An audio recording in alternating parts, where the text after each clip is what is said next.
বজরংবলী আঁকার জন্য প্রথমে একটা দাগ টেনে নেবো। এরপরে দাগের সাইড দিয়ে হার্ট শেপ আঁকবো সুন্দর করে। হার্ট শেপ এঁকে নেবো। এই হার্ট শেপের মিডিল থেকে একটু নিচে সুন্দর করে ছোট হার্ট শেপ আঁকবো সুন্দর করে একদম। এইবার আইব্রোসগুলো এঁকে নেবো। তারপরে চোখটা স্টার্টিং করব, চোখটা এঁকে ফেলবো, চেষ্টা করবেন বরাবর একদম। তারপরে চোখের মনিটা সুন্দর করে এঁকে ফেলবো। এবার চোখের পাতাটা এঁকে নেবো। এবার যে ছোট হাত শেপটা আছে হাত শেপের ওখানে ছোট ছোট পুটলি দিয়ে দেবো ডান দিক বা দিকে সুন্দর করে। পুটলি দেওয়ার পরে ছোট হাত শেপের মিডিল বরাবর একটা হাফ রাউন্ড কেটে নেবো, যে দাগটা আছে এই দাগটা পর্যন্ত। এইদিকেও সেম আমরা হাফ রাউন্ড কেটে নেবো। কেটে নেওয়ার পরে ছোট লাভের ওখানে আমরা যে পুটলি দিয়েছিলাম ওখান দিয়ে নাকের শেপ করে নেবো সুন্দর করে। এরপরে যা যা লাগছে না অপ্রয়োজনীয় জিনিস সব মুছে ফেলবো, সুন্দর করে মুছে ফেলবো। মুছে ফেলবো যাতে দাগগুলো সচরাচর ঠিকমতো বোঝা না যায়, বুঝলেন? এবার বুঝে না যায় ওরমভাবে মুছে নেবো। জয় শ্রীরাম। এইবার আমরা নাকের শেপটা একটুখানি ভালো করে দিয়ে নেবো, কারণ মুছে গেছে। এবার নাকের শেপটা দিয়ে একটা লাইন টেনে নেবো ছোট্ট করে। এবার একটা স্মাইলি মুখ এঁকে নেবো। মুখ আঁকার পরে মুখটা সুন্দর করে শেপ দেবো আমরা, বজরংবলীর মুখটা যেমন হয় ওরকম চেষ্টা করবো। এইবার আইব্রোস থেকে নাকের একটা আউটলাইন টেনে নেবো। তারপরে চোখের মণিগুলো সুন্দর করে আমরা দাগ দিয়ে নেবো। এরপর তিলকটা কেটে নেবো আমরা, বজরংবলীর তিলকটা। তিলকটা সুন্দর করে ডান দিক বাঁ দিক দাগ দিয়ে একটা কেটে নেবো। এরপরে মহাদেবের মাথায় যেই তিলকটা থাকে সেইটা বজরংবলীর মাথায় দিয়ে দেবো, কারণ বজরংবলী কিন্তু মহাদেবের একজন অবতার। এবার টেনে নেবো। টেনে নেওয়ার পরে এবার বজরংবলীর মুকুটটা এঁকে ফেলবো আমরা, সুন্দর করে রাউন্ড শেপ দিয়ে দেবো। রাউন্ড শেপের উপরে একটা গোল রাউন্ড শেপ দেবো, তার উপরে একটা ত্রিকোণ টাইপের ছোটো দিয়ে দেবো। এরপরে সাইডে দুটো টাক টেনে নেবো। এটা একটা ডিজাইন।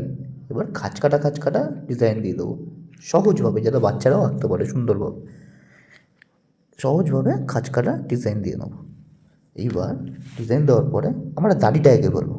বজরংবলীর দাড়ি কিন্তু একদম মুখের সাইড দিয়ে শুরু করে নিচে অবধি হয়।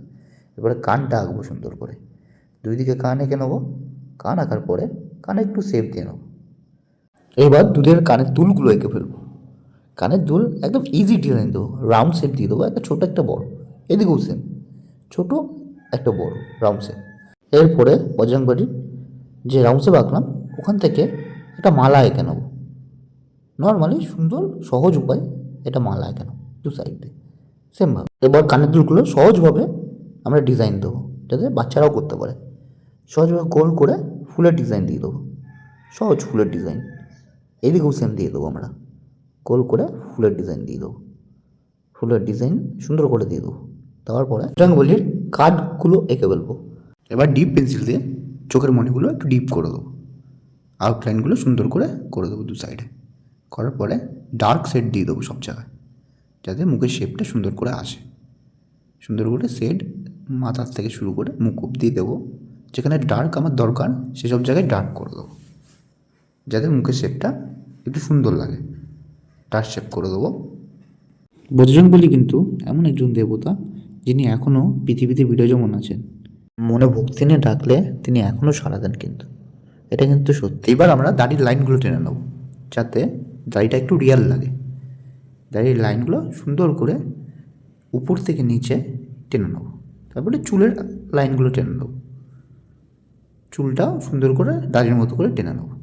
তারপর আউটলাইন দিয়ে দেবো, যেখানে যেখানে আমাদের ডার্কনেস দরকার সেখানে সেখানে আমরা ডার্ক করে দেবো সুন্দর করে। যে খাঁজকাটাগুলো আছে ওখানেও সুন্দর করে ডার্ক করে দেবো, বাঁদিকে ডান দিকে দুদিকেই। বন্ধুরা, ছোটোবেলা থেকে কিন্তু বজরংবলী আমার ফেভারিট হিরো। এবার আমরা আউটলাইনগুলো একটু মোটা করে নেবো, আইব্রুসে আর মুখের স্মাইলে সব জায়গায় যেখানে যেখানে দরকার সুন্দর করে মোটা করে আমরা দাগ দিয়ে নেবো, যেটা ফুটে উঠবে আর কি। তিলকটাও করে নেবো।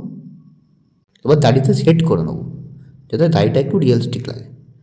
দাড়িতে দাগ টেনে টেনে সেট করে নেবো। এটা কিন্তু বাচ্চারা ইজিভাবে আঁকতে পারবে, কোনো সমস্যা হবে না। একবার যে দেখে নেবে সে একদম ইজিভাবে এঁকে নেবে, এবং ইজিভাবে ড্রয়িংটা করেছি আমি। এবার চুলের সেটগুলো করে নেবো আমরা, যেমন দাড়িতে করলাম তেমন সেম চুলে। সুন্দর করে টেনে নেবো। এবার ডার্ক পেন্সিল দিয়ে মুকুটটাকে সুন্দর করে ডার্ক করে দেবো। মুকুটটা সুন্দর করে চারিদিকে ডার্ক করে নেবো, আর মুকুটের উপরে যে অংশটা সেটাও ডার্ক করে নেবো।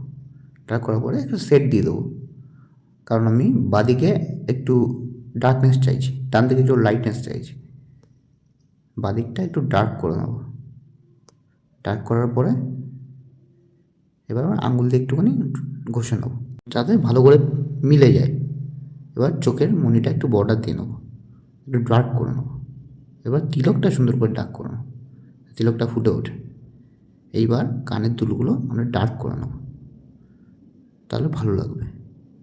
কানের যে ডিজাইনগুলো, এইদিকে ফুল আঁকা হয়নি, ফুলটা একটু করে দিই। এইবার কানের দুলটা একটু ডার্ক করে নেবো চারিদিকে, ডার্ক করলে দেখতে সুন্দর লাগবে। জয় বজরংবলী বন্ধুরা, আমার ড্রয়িং রেডি।